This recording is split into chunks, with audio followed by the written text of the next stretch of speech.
et bienvenue dans notre magazine spécial réserve naturelle de la Pique. Bonjour Lily, comment allez-vous? Très bien, et vous Thomas? Très bien, merci. Commençons tout de suite par notre présentation des réserves naturelles. La réserve naturelle nationale a été créée le 4 mars 1999 par décret ministériel. Elle comprend une dizaine de sites localisés sur Givet, Chaux, Fromelles, Foix, Charnois ou Rancennes. La réserve naturelle a une superficie de 354 hectares. 1 hectare égale 10 000 m². On pourrait y mettre 487 terrains de foot. Le Mont d'Or fait partie de la réserve naturelle et se situe à Givet. C'est un plateau calcaire où nous trouvons la fameuse pierre bleue de Givet qui a plus de 390 millions d'années. En ouvrant bien l'œil, nous trouverons des orchidées et ne manquerons pas les pelouses sèches, devenues rares en France. Nous nous trouvons devant la réserve naturelle de Fromelles qui s'appelle le Terne des Marteaux. Sa superficie est de 24 hectares, ce qui représente 33 terrains de foot. Elle contient des pelouses sèches. Nous sommes dans la réserve naturelle de Rancennes. Dans la réserve, on peut y trouver des oiseaux rares qu'on peut juste voir dans cette réserve. Maintenant, je vais vous définir le mot réserve pour tout comprendre. C'est là où les animaux et les plantes sont protégés, c'est aussi leur habitat. Nous sommes à l'entrée de la réserve de Chaux, appelée Roche à Ouane. Cette réserve abrite des espèces rares, dont le plus connu est le hibou grand-duc, qui habite dans les roches calcaires. Il y a pas mal de règles à respecter dans la réserve. Voyons tout ça ensemble. Nous allons vous présenter les règles à respecter dans la réserve. On n'a pas le droit de rouler dans la réserve naturelle car on peut écraser les fleurs. Il faut marcher sur le sentier pour ne pas abîmer les fleurs. Il ne faut pas couper les arbres pour assurer la biodiversité. Il est interdit de jeter des déchets dans la réserve naturelle car ça va polluer la nature. Il est interdit de faire du feu dans la réserve car on peut brûler la forêt et faire mal aux animaux. Il ne faut pas promener son chien car ça va faire peur aux autres animaux. Il est interdit de camper car ça va écraser les fleurs ou faire peur aux animaux. Et alors, malgré ces règles, notre équipe a pu constater qu'elles n'étaient pas toujours respectées. Lors de notre sortie avec Fanny, nous avons pu constater de nombreux déchets sur la réserve et avons échangé avec elle sur ce problème. Alors pourquoi ne faut-il pas jeter des déchets dans la réserve?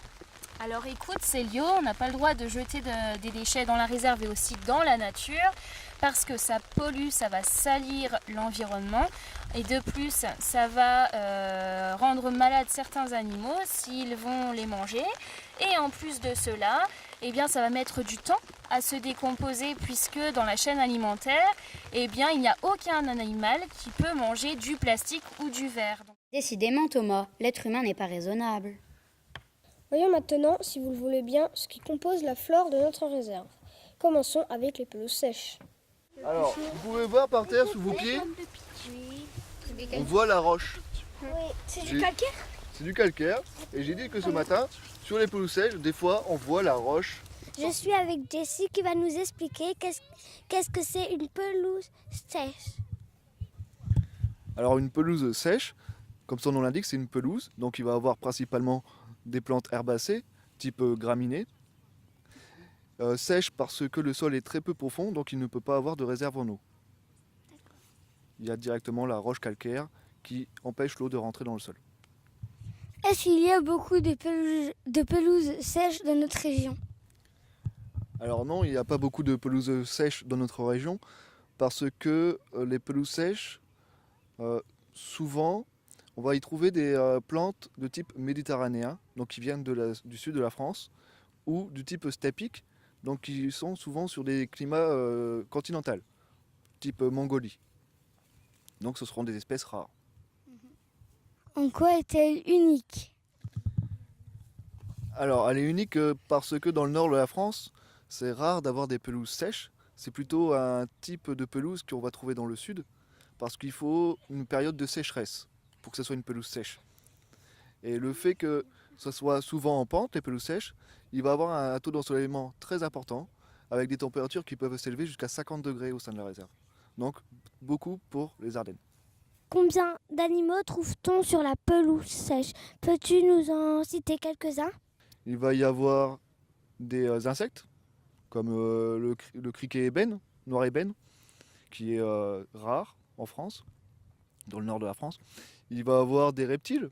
Quels sont les entretiens de la réserve? Le travail, il consiste en fait à couper l'herbe, couper les épines noires ou les plantes ligneuses, c'est-à-dire qui sont dures, un peu comme des arbres, qui pousseraient dessus, de manière à ce que les plantes qui sont dans le sol puissent continuer à vivre. Si on ne le faisait pas, ce serait étouffé par la végétation herbacée, par les épines, et toutes ces plantes que l'on veut conserver risqueraient de disparaître.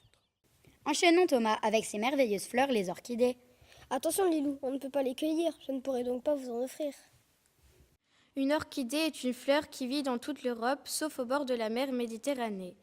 Elle fleurit en avril et en juin. Ce sont des fleurs délicates et fragiles. Où peut-on trouver des orchidées?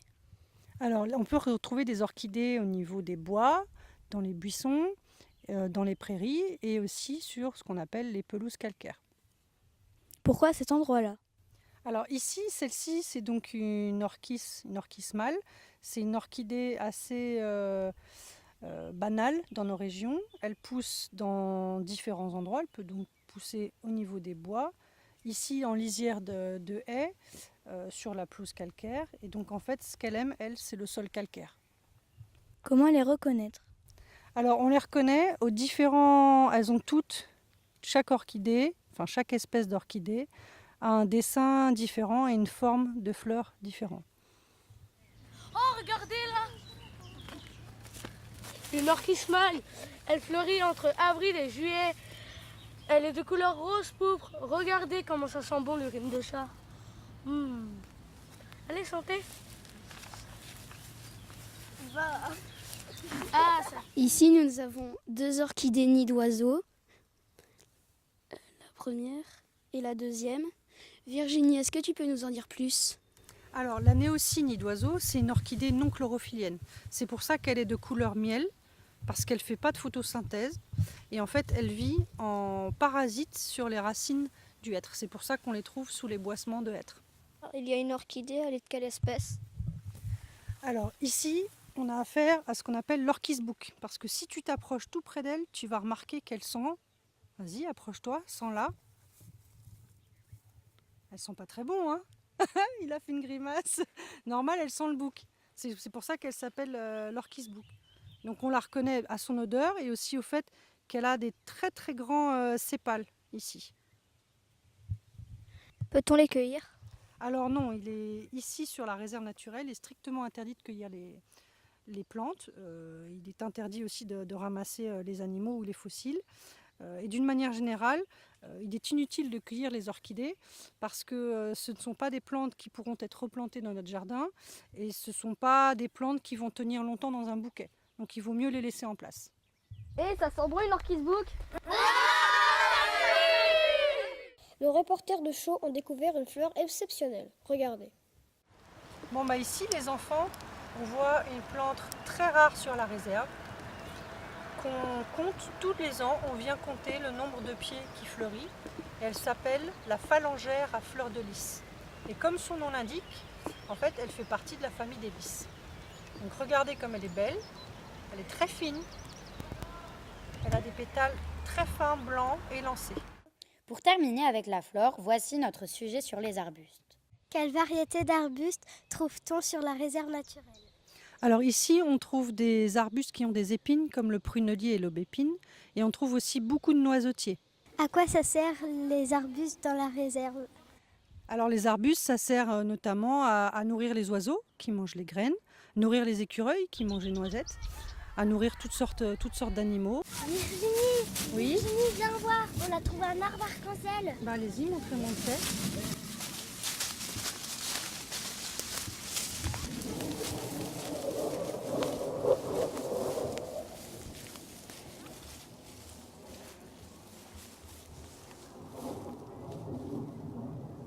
Il est très beau, il est très très grand.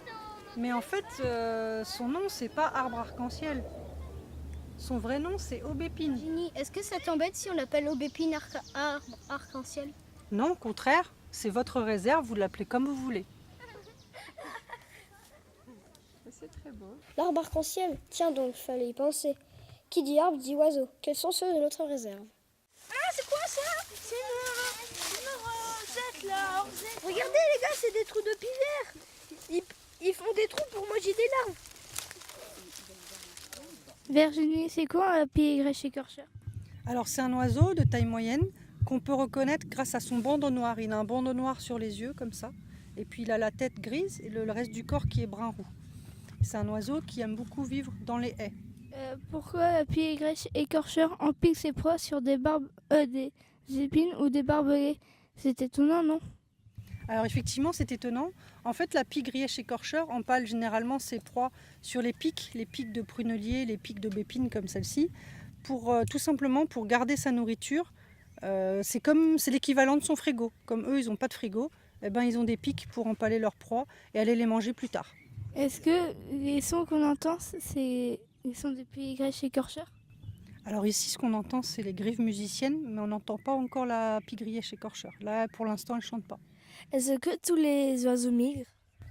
Non, pas tous les oiseaux. Certains oiseaux restent tout le temps sur la réserve, par exemple le hibou grand-duc. Un dispositif vient d'être mis en place par la réserve. Attention, âme sensible, fermez les yeux.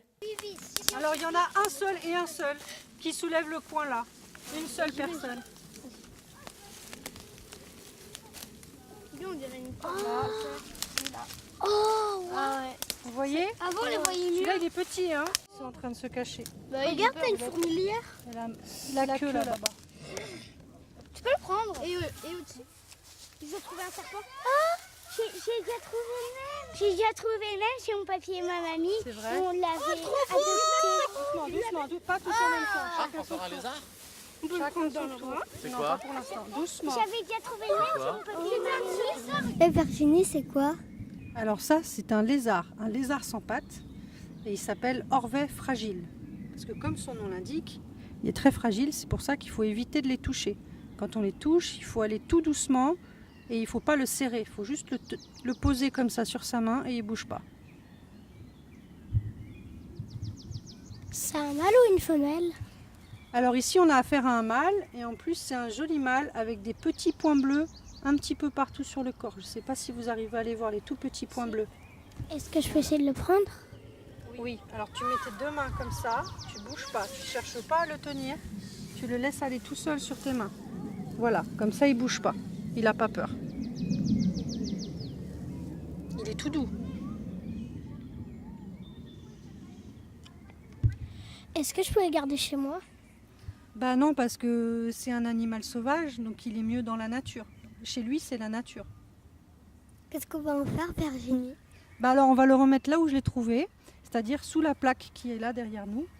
C'est là où je l'ai trouvé, donc c'est là où on va le remettre.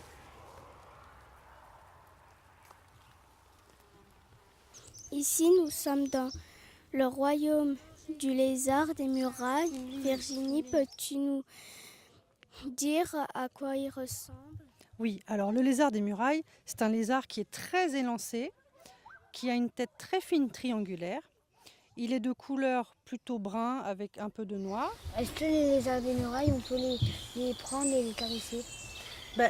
Il vaut mieux pas trop les toucher et les attraper parce que les lézards des murailles, tous les lézards, ils ont une particularité, c'est que quand ils ont peur, ils cassent leur queue pour pouvoir échapper à leurs prédateurs. Parce que nous, comme on est très très grand par rapport à eux, ils croient qu'on va les manger. Donc ils ont peur. Ils cassent leur queue et c'est dommage parce que du coup, ils perdent de l'énergie à casser leur queue. Et ensuite, la queue, elle repousse. Mais il leur faut beaucoup de temps pour que la queue elle repousse. Donc il vaut mieux éviter de les toucher et de les déranger. Plus petit que les lézards, notre réserve regorge de petits insectes de toutes sortes. Nous nous sommes rendus sur la réserve naturelle de Chaux. Nous avons pu observer la faune et la flore, plus particulièrement les petites bêtes du sol. Pour cela, nous avons utilisé une boîte, loupe et des clés de détermination pour identifier le nom des animaux présents sur la réserve. On a donc réalisé des prélèvements avec délicatesse pour pouvoir les analyser. Et ensuite, ces animaux ont été relâchés dans leur milieu naturel. Nous avons appris à compter le nombre de pattes des animaux pour identifier la famille. Où se cache-t-il? Dans quel milieu il se développe? Nous avons passé une agréable matinée. Nous avons appris beaucoup de connaissances en s'amusant. Nos petits reporters de Fromlen sont également allés faire des captures d'insectes avec Jessie et Virginie. Ils ont trouvé des araignées, des cloportes, des chenilles et plein d'autres encore. Ensuite, ils allaient voir dans le gros livre de Virginie quel était leur nom. Alors, une fois que vous aurez votre bête, vous allez revenir vers moi, vous allez la regarder avec la loupe et on va essayer de la trouver dans le petit guide que j'ai ramené. Une fois que vous avez trouvé, je viens me voir et on vérifie si c'est la bonne bête ou pas. Non, c'est pas ça. Je vous ai dit que c'était pas ça. Mais c'est quoi? Mais il n'y est pas à l'intérieur. Si, il y est. Si, il y est. Vraiment, quand on l'embête un petit peu trop, il va faire une tache rouge. Et on appelle ça du sang, mais c'est pas du sang. C'est quoi? C'est juste un liquide de défense qui soit un peu mauvais. C'est pour dire je suis pas bon, alors me mangez pas. On ne peut pas le manger. Non mais il sait pas qu'on va pas le manger. Ouais. Dans le petit livre. Alors là c'est pas la première page, c'est le. Oh les gars, regardez! Comment on dit? Si, nous on a trouvé un scarabée. Non, non, scarabée. Une chenille. On peut? Ouais. Tu peux la lâcher aussi. Hein. C'est quoi? Tu peux la regarder. Elle fait une toile. Elle fait une toile. Grande, mais pourtant vraiment très grande. Non, ça doit être celle-là du coup. Mais c'est une plus grosse. Vas-y, crache un truc rouge. Ça c'est pas un crache-sang, hein. Ça c'est sûr. Ouais. Non, regarde, ça n'a pas la même forme. Celle-là elle est arrondie. Ah oui. Celle-là elle est allongée. Elle a un peu cette forme-là, hein, un petit peu. En fait, c'est sauf qu'elle est toute rouge. En fait, c'est ça, mais en rouge. Quel est son habitat? Qui c'est qui lit l'habitat? Lisière, des bois, bords de chemin, plantations de peupliers, France. Donc ben là on est vraiment dans son habitat. On est sur un chemin et on est en lisière de bois. Donc c'est normal qu'on la trouve ici. Autre particularité de notre réserve est notamment celle de Ransen, les fossiles. Pourquoi les fossiles sont-ils si intéressants pour vous? Alors, la première chose qui est intéressante dans un fossile, c'est que c'est un témoin. Donc, en tant que témoin, il donne des informations sur l'époque à laquelle il a vécu. Pourquoi y a-t-il des fossiles à Ransen? Parce qu'on est dans les roches dites du Dévonien. Donc, c'est une série calcaire. Pourquoi il ne faut pas prendre les fossiles? Alors, c'est pas qu'on ne peut pas prendre les fossiles. On peut poigner dedans. Ce qu'on ne peut pas faire, c'est piller les endroits où ils sont, on les a observés. Pourquoi? Parce que ce serait une attitude, d'une part, égoïste, de se les approprier soi-même, donc, et de ne pas permettre aux autres de pouvoir y accéder également.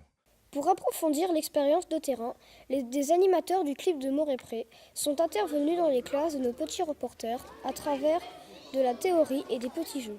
La reproduction des plantes, le cycle de la vie d'un arbre, comment reconnaître un arbre à ses feuilles et les indices de présence des animaux. Essaye de trouver un pommier. La pointe.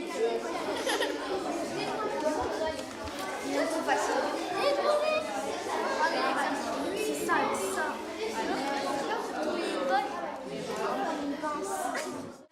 En rentrant en classe, nous avons poursuivi la journée avec un jeu sur les indices de présence des animaux dans la réserve. C'était vraiment intéressant. Dans la forêt, les animaux laissent des traces, des empreintes, des excréments. Et donc là, j'essaie de présenter aux enfants justement sur différentes tables comment on peut les reconnaître et grâce à une petite fiche enquête avec des petites pistes pour trouver les indices et leur nom.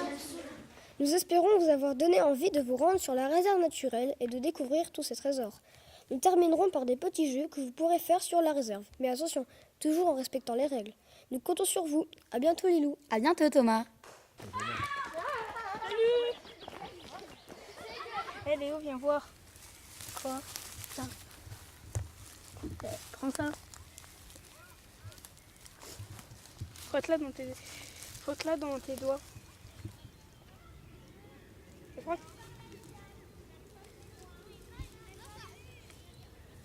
Ça. C'est quoi? La ratatouille. C'est de l'origan, on en met aussi dans la ratatouille.